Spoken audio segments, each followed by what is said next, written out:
Hello, dear learners. I know that all of you must be in the home and enjoying the leaves. So, today it is a very good opportunity for me to interact with you or present in front of you a video lecture on environmental impact assessment.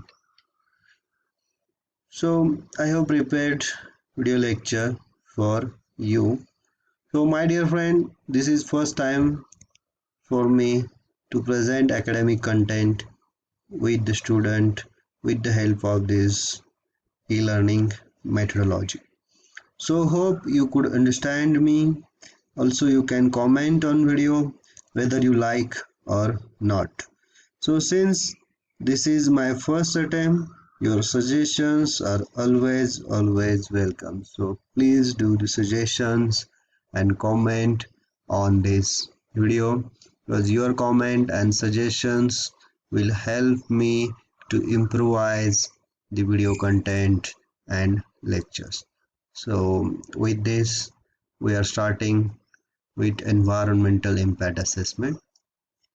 So my dear friends, you know that the environmental impact assessment is a process used to predict environmental consequences of any developmental project. So simply you are aware that with the EIA word itself indicate the environment, impact and assessment. So we have to assess the impact of the proposed project which are going to happen on the environment. So by the simple words, so we are assessing the potential impact before commencing the project. So my dear friends, so EIA is a statutory as per the Environmental Protection Act 1986. Okay, so the objective of EIA is to identify environmental, social, economic impact of the project prior to taking a decision on its implementation. So it means before implementation of the project, we must understand the social, economic, environmental impact of the project which are going to happen on the environment. So with this, I am focusing your attention on the need of EIA. So it is designed to identify potential risk of the project. So by this, we are assessing the potential need or the potential risk of the project. So not need, but the potential risk of the project we are assessing by this method. So the example is the construction of any big river valley project or the construction of dam itself has a several impact on the environment. So it is necessary to undertake environmental impact assessment method before commencement of any project. Okay, so we'll move to the project cycle. So my dear friends, this is the project cycle, the site selection, environmental screening, and this is the most important, and the assessment of significant impact, design of mitigation measures, implementation of mitigation measures, monitoring and post auditing. So this is the cycle, just you can go through it. So then the Indian policies requiring EIA. My dear friends, so it is very important to focus your attention on that. The EIA was started in 1976-1977 to examine river valley projects in India. So accordingly, the Environmental Impact Assessment 1986 and accordingly or according to the Act of 1986 EP Act, the EIA is statutory requirement for the any new project. Okay, so thereafter the several notification was released. uh, in 1994 there is a notification. Then to this notification there are amendments in 1994, 1997, 2000. Then the again it is revised in I think 2005 and 2006 also. So these are the policies requiring EIA. So as per the MOF notification 1994, so any new kind of project or expansion or modernization. So dear learners, I am focusing your attention on the expansion of project also. It requires EIA or modernization of any project listed in Schedule 1. We are going to see Schedule 1 in the next slide. So to this notification shall not be undertaken unless it has been accorded environmental clearance.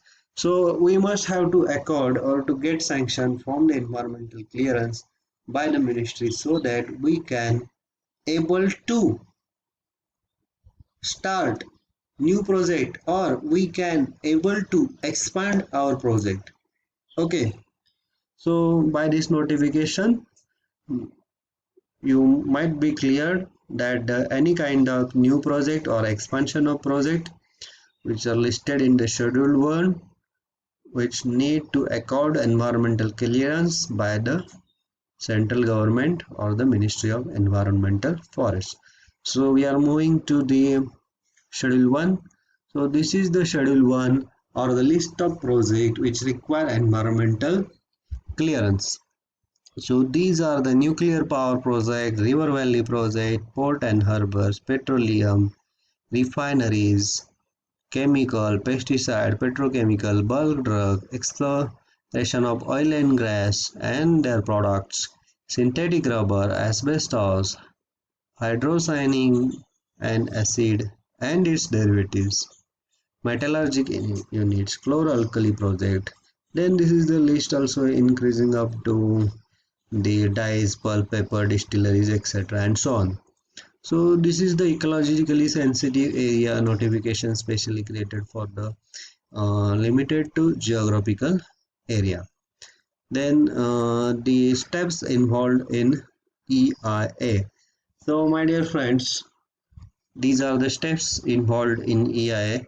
So first is the screening, second is the scoping, third is the baseline data creation, fourth is the impact prediction, then assessment of alternative, then delineation of mitigation measures, then public hearing, and then decision making. So my dear friends, these are the important steps in EIA. So screening, scoping, baseline data collection, impact assessment, impact prediction, assessment of alternative. Then so these are the steps. So I think this is the first attempt for me. So with this uh, I am taking some kind of uh, what we can say that with this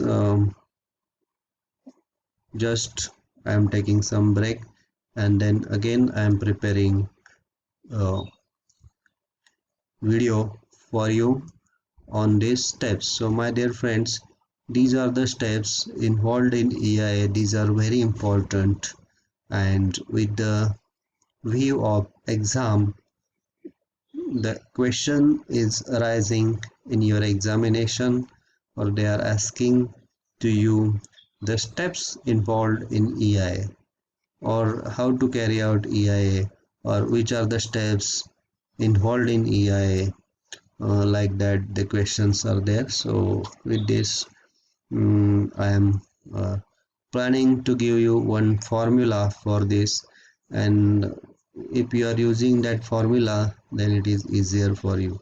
So what will be the trick for to memorize this? So in the next video I will give you the trick. So dear learners, thank you very much